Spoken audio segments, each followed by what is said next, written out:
দেখলাম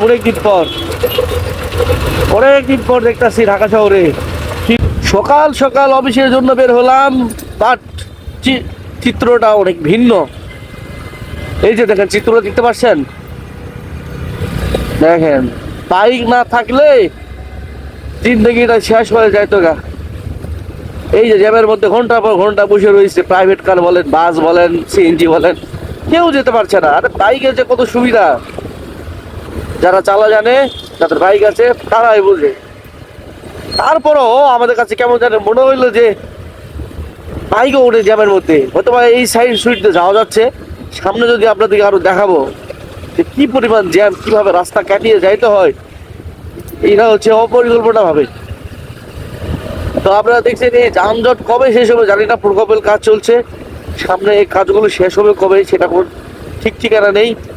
এই জ্যামের যে দুর্ভোগ চলছে, একদিকে শীত, একদিকে বৃষ্টির রোদ, আবার একদিকে জ্যাম, সবকিছু মিলাই কিন্তু বেশ ভালো। যারা জ্যামের মধ্যে বসে রয়েছে তারা হচ্ছে মাথায় হাত দিয়ে বসে রয়েছে, কয়টার দিকে অফিসে পৌঁছাবে।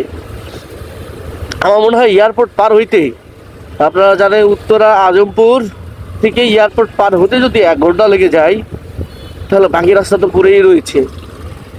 যারা উত্তরাতে থাকে তারা হয়তো বা বুঝতে পারে যে এই জ্যামের কারণে তাদের কি একটা পরিস্থিতি।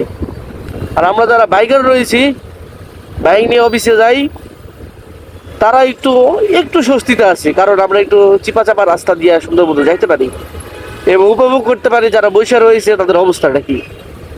যখন আমার বাইক ছিল না তখনও কিন্তু এরকম পরিস্থিতিতে আমাকে পড়তে হয়েছে। যেমন একদিন গুলিস্তানে গিয়েছিলাম, সেখানে গিয়ে দেখি হাতে বাবা ঘন্টার পর ঘন্টা রাস্তায় বসে রয়েছি, রাস্তা জ্যামের কোনো মানে ঠিক ঠিকানা নেই। এই হচ্ছে আসল চিত্র এই জায়গায়। আপনারা দেখছেন তো সামনে পুরা অবস্থা খারাপ, পুরা অবস্থা খারাপ। রে বাবা, পার টেলার চলে আসছে। এই গ্রামের এই জিনিস ঢাকা শহরে দেখলাম অনেকদিন পর দেখতেছি ঢাকা শহরে ফিল হইতেছে গ্রাম, খুব সুন্দর। এরকম যখন দু একটা গ্রামের জিনিস আমার কাছে একটা জিনিস দিন ধরে আমি দেখি না, আপনারা দেখছেন কিনা জানি না, যে গরুর গাড়ি আছে, মহিষের গাড়ি আছে, দেখা যায় আর সচরাচর তেমন একটা দেখা যায় না। সাবধানে যেতে হবে। তো একটু রাস্তা পার হই, সাইড কিটটা টু সাইড দেয়নি, প্রচুর জ্যাম, জ্যামের কোনো বিকল্প নেই। আপনাকে যদি অফিস করতে হয় সকাল 10টায়, মিনিমাম সকাল 6টায় বেরোতে হবে। আপনি যদি সকাল 8টায় থাকেন, মিনিমাম সকাল মানে ভোর ফজরের নামাজের পর রওনা দিতে হবে। কিচ্ছু করার নেই, রাস্তার কাজ যখন শুরু হয়, রাস্তার জ্যামে কোনো বিকল্প নেই, জ্যাম লেগে থাকবেই।